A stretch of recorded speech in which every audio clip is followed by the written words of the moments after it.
When Lilo and Stitch premiered in 2002, it was an immediate success. Children and adults were incredibly impressed with the film's story, heartfelt messages, humor, charm, and care put into the project. It was nominated for the Best Animated Feature at the 75th Academy Awards. It's known as a highlight of Disney's post-Renaissance era, and it captured the hearts of families worldwide. The film has become a well-deserved favorite and maintained its popularity across generations. It also earned a permanent place in my heart as my favorite Disney movie, hands down. I rewatch this movie whenever I can. I know it scene by scene, and when I watch it, you can bet I'm quoting the lines, singing the songs, and humming the score, making it the perfect candidate for the first video on this channel. You're watching the Hyperfixation channel. Welcome to a Lilo and Stitch retrospective.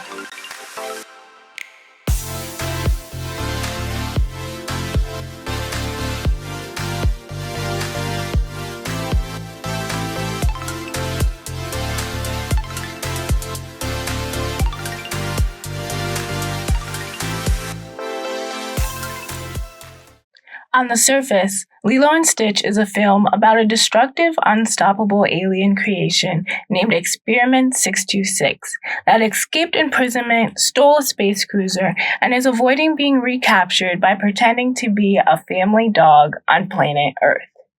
But at the core, Lilo and Stitch is a heartwarming story about found family, grief, and the values of ohana. After a young girl named Lilo's life is unfairly altered, she struggles to adapt to her new normal and is worried about what is left of her family. She hopes for an angel to be sent to her to help stitch her family back together. The angel that she gets is of course none other than Experiment 626, affectionately known as Stitch. Lilo Pelekai is voiced by American actress Javier. The character is a 6-year-old girl raised on the Hawaiian island of Kauai. Lilo is a hyper child that enjoys hula dance classes, the beach, photography, drawing, and music. She specifically idolizes Elvis Presley, or what I would call has a hyperfixation on Elvis's music. See what I did there? I used the name of this channel in the video. Okay. She's also feisty, and that's what I love most about Lilo.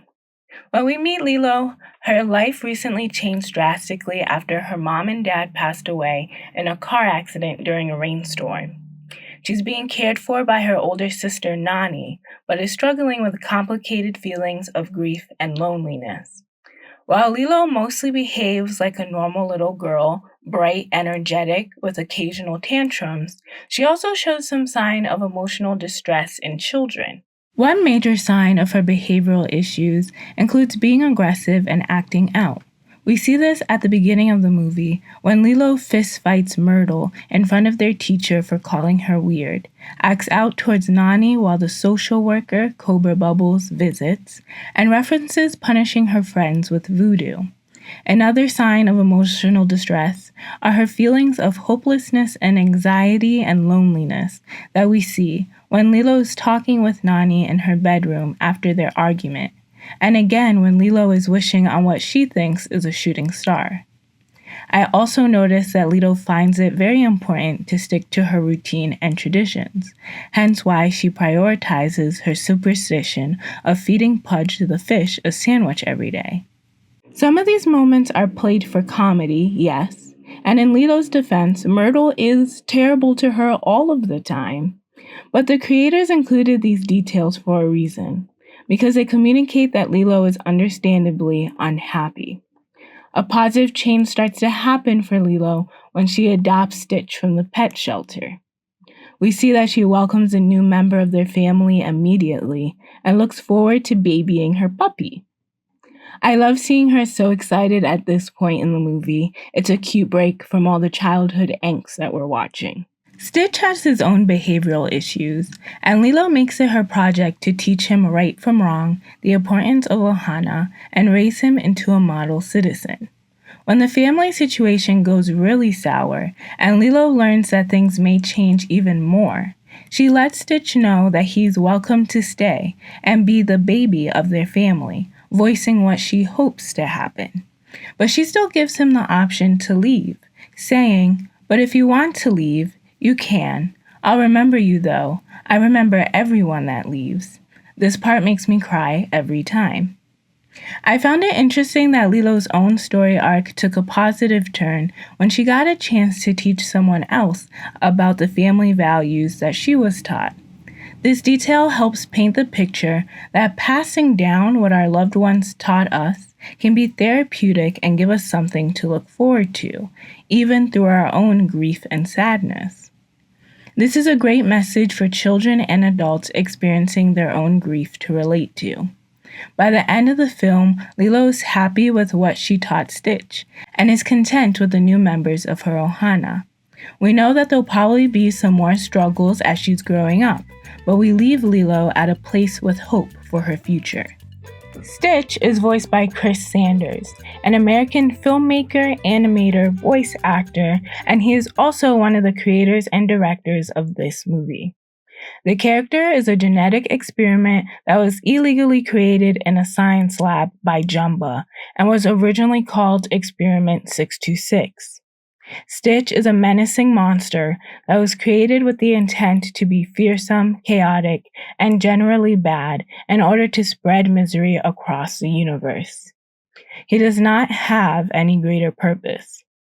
He is abnormally strong, mostly indestructible, and incredibly intelligent.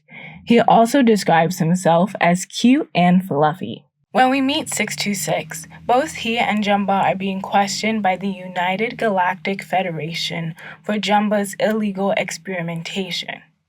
After showing some crude behavior towards the council, 626 is sentenced to life of exile on an unpopulated asteroid. I do find it interesting that Stitch is listening to Jumba while he's describing him as a monster, and it made me think that this is most likely the only way or manner that he's heard himself be talked about.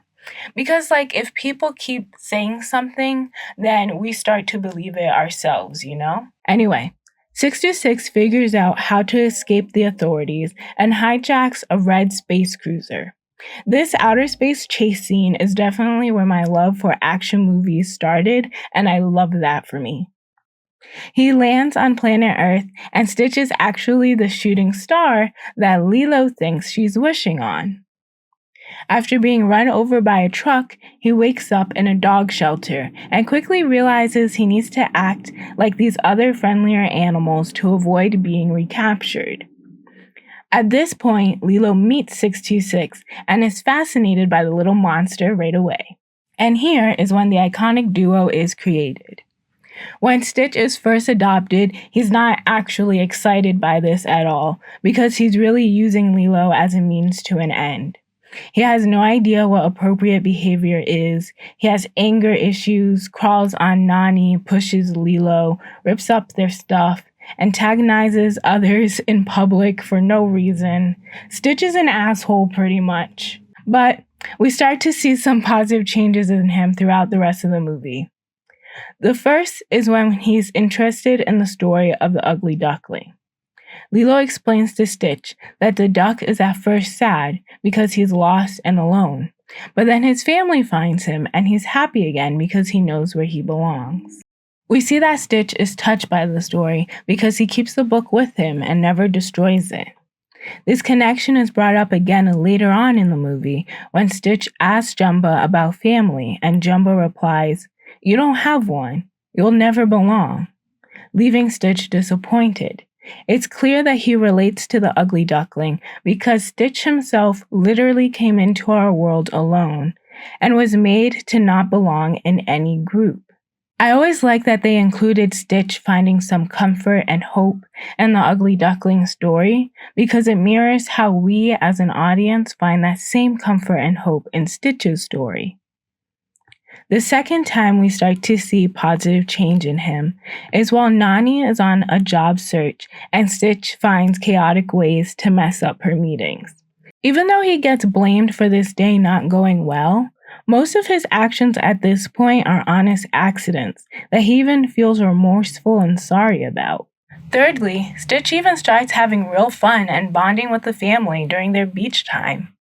He starts to understand that Lilo really cares for him, but still chooses to leave when Lilo gives Stitch the option and hopes that his own family will find him, like the ugly duckling. This all builds up when Lilo is accidentally captured by Captain Gantu instead of Stitch. Stitch's connection and new bond to Lilo and Nani is what pushes him to rescue Lilo and save the day. By the end of the movie, Stitch realizes that he does not have to be bad, and he doesn't need to wait for his family anymore, because he found them all on his own. We leave Stitch with the people he belongs with, where he'll work to protect and rebuild his ohana, not destroy it. Nani Pelekai is voiced by Tia Carrera, an American actress and singer who was actually born in Honolulu, Hawaii. The character is an 18-year-old, kind young adult who is just as feisty as Lilo. She's Lilo's older sister who was appointed guardianship of her after their parents died. She also has a love interest named David and loves surfing. There is even evidence of Nani winning competitions for the sport, as we can see surfing trophies and medals in her bedroom. When we meet Nani, she's having a hard time raising her little sister. From the start, we see the difficulties of suddenly becoming Lilo's legal guardian, while being young and dealing with grief herself. Their new social worker, Cobra Bubbles, visits their home and gets the impression that Nani does not have everything under control. After an argument with Nani, Lilo expresses that she liked Nani more as a sister than a mom.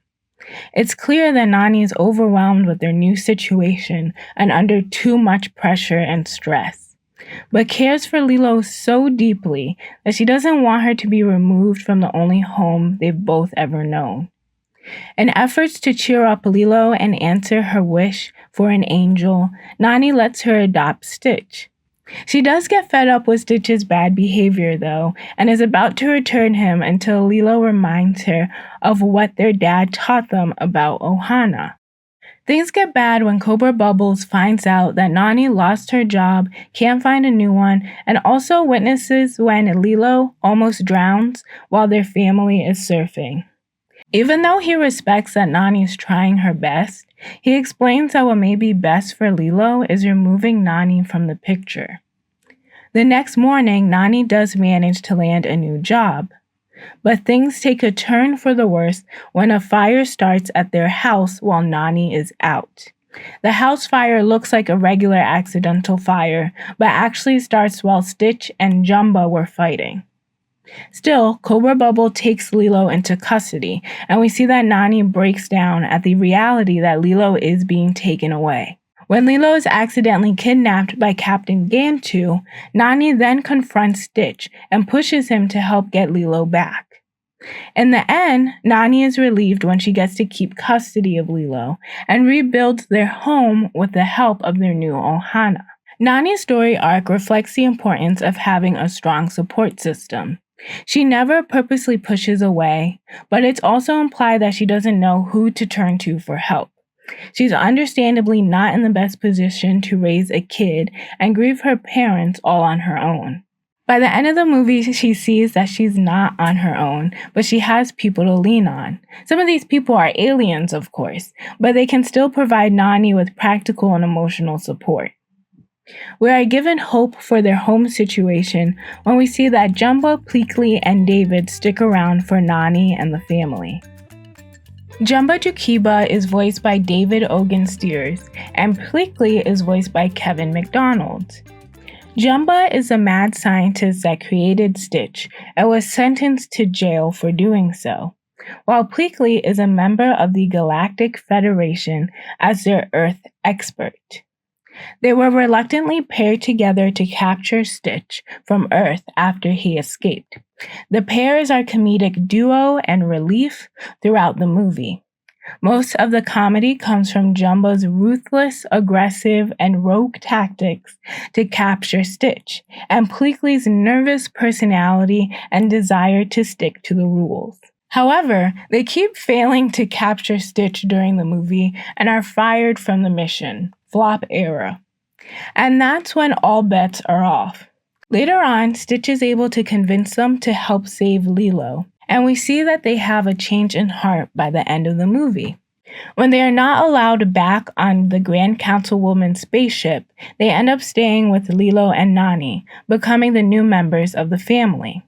I do think that Jumba's change of heart and Peleikai's willingness to stay on Earth is motivated from seeing how much the little family cares for each other and how their family values have already changed Stitch so quickly. I feel that Jumba and Pelekai wanted to belong in a place like this just as much as Stitch did. David Kawena is voiced by Jason Scott Lee. He's an American actor and martial artist best known for his movie roles and was raised in Hawaii. David, the character, is a sweet, fun, clumsy guy who gives himbo vibes. He's Nani's love interest, but most importantly, a good friend to her and Lilo. He's a pretty cool person throughout this movie. He wants to see Nani and Lilo doing well, and even helps Nani land a job, so I wanted to highlight him in this video as a supporting character. The only time I got upset with David was during the beach scene when he says to Stitch, "I really thought they had a chance until you came along." Because, sir, was this really necessary to say out loud? Everyone, including Stitch, is already feeling bad. Stitch himself almost drowned. And this comment helped absolutely no one, so this was upsetting. But then David helps with the rescue at the end and helps Nani and Lilo rebuild their home, so I forgave him. But tread lightly, David. For this last section, I'm including the Grand Councilwoman, Captain Gantu, and Cobra Bubbles in one group as government entities because there is a reformation angle going on between these characters. So Gantu is our main antagonist, but he's not placed in this role until the third act, when Jumba and Pelekai are fired. It's interesting because throughout the movie, Gantu is pretty set on the belief that Stitch needs to be in prison, which makes sense. Stitch is a literal monster, but he never gives Stitch a chance either. It's implied that his mindset is that Stitch was made to be evil and therefore always will be a threat. And then we have Cobra Bubbles, who falls more in the middle, where he wants to support people and do the best for his cases, but sometimes he has to make really, really hard decisions, like taking Lilo away from Nani's care when things got really bad. Unlike Gantu, he believes that bad behaviors can be rectified, implied by his quote, "Next time I see this dog, I expect him to be a model citizen."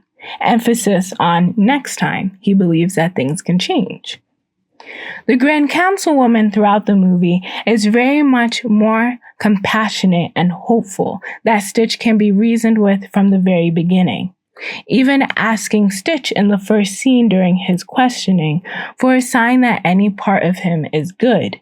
This makes her character the direct foil to Gantu. There's a point that could be made here about how government entities are supposed to help and protect communities, but sometimes people's personal beliefs go too far in one direction that they end up getting in the way of real improvement, like Gantu. At the end, when Stitch claims his family, the Grand Councilwoman feels confident that he has been reformed and will continue to try to do good, allowing him to finish his exile sentence on planet Earth with Lilo as his owner.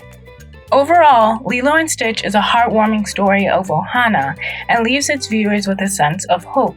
I can feel that the production was handled with a lot of care, and I find new layers and details to the story every time I watch it. The only real criticism I have towards the movie is that I feel like the last few scenes are a little bit rushed. This is because we see Lilo gets rescued, everyone makes it back to the beach, and then Stitch is about to be taken away for good, but then the Grand Councilwoman sees a good moment from him, changes her mind, and then all of a sudden everyone gets to stay on Earth, bam, cut to a closing montage, end of movie. And they need to wrap it up, I do get that, but it's kind of fast. So that's one criticism, but I adore this whole movie. Here's a fun update. On August 10th, during Disney's D23 Fan Expo, they released a teaser trailer for the upcoming Lilo and Stitch live-action remake. You can find the full clip on Disney's social medias if you haven't seen it already, but the most information we got out of it was the release year being in 2025. No month or date has been released yet. We also saw how Stitch is going to look in this live-action movie, and in my opinion, he doesn't look so bad. He definitely looks better than the original CGI Sonic, and better than some of the images that have been circulating around the internet that I'm not even sure who exactly created them or published those. But yeah, I think he looks pretty good considering how bad it could have gone with this CGI version of Stitch. And I plan on following the updates for the live-action Lilo and Stitch on this channel, so this is something that we can do together. If you actually made it to the end of this video, thank you so much for listening. Please click the subscribe button below, that'd be really cool of you. And remember to come back to the Hyperfixation channel for more videos like this. Feel free to comment any of your thoughts about the movie or this video below. I want to read all of them. You can also email me at hyperfixationchannel@gmail.com. Thank you. Bye-bye.